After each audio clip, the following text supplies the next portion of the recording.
শ্রদ্ধাভাজন আজি এই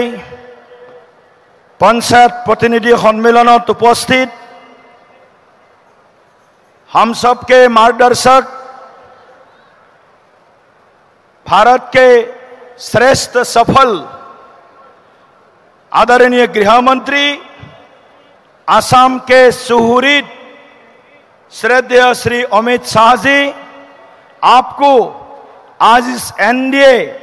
पंचायत प्रतिनिधि सम्मेलन में तहे दिल से हम स्वागत करते हैं, आपको अभिनंदन करते हैं, आपको अभिवादन करते हैं। मंच पे उपस्थित असम के नवनिर्माण के खनिकार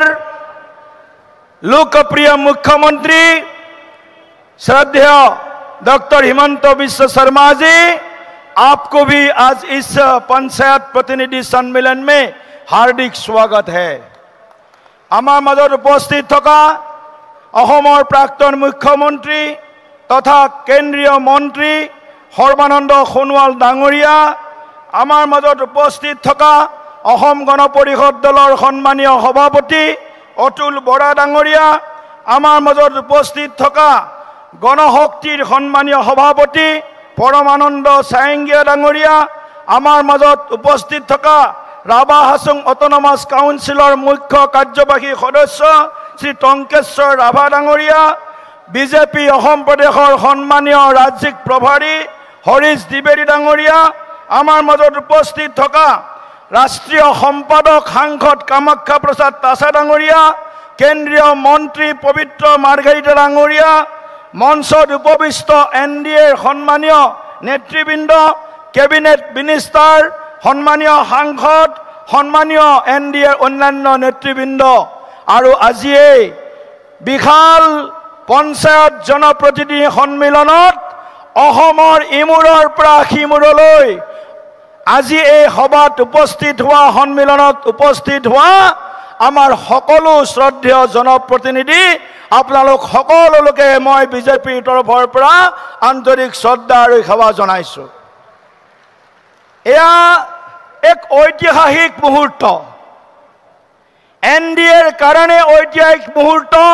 बीजेपीर कारणे ऐतिहासिक मुहूर्त और नतुन अहोम गढ़ारो एक ऐतिहासिक मुहूर्त। कारण आमी आजी पोन प्रथमबारर बारे हयतो बीजेपीर इतिहासत अहोमर इतिहासत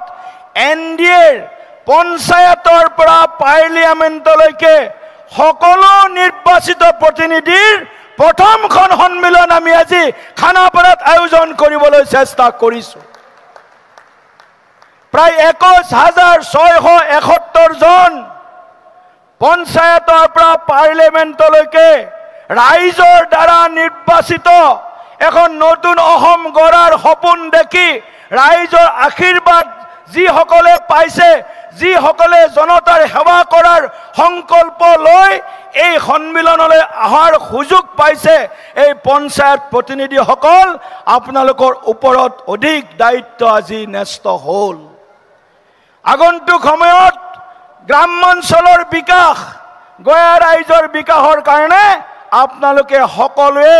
दिन रात एकाकार करिब লাগিব। केंद्रत नरेंद्र मोदी डांगरियार नेतृत्वत सरकार, दिसपुरत डॉक्टर हिमंत बिश्व शर्मा डांगरियार नेतृत्वत सरकार और पंचायत राज्यतो भारतीय जनता पार्टी एनडीएर नेतृत्वत আজি राइजर समर्थन पाइছো, निश्चित भावे आमार उपरत এটা রাইজে দায়িত্ব দিছে, রাইজে বিশ্বাস ব্যক্ত করেছে, রাইজে আস্থা পোষণ করেছে যে আমার কারণে নরেন্দ্র মোদী, ডক্টর হিমন্ত বিশ্ব শর্মা, এনডিএর সমস্ত নেতৃবৃন্দ এখন বড় অসম গঢ়াৰ আমাৰ যে সংকল্প, শ্ৰেষ্ঠ অসম গঢ়াৰ আমাৰ যে সংকল্প,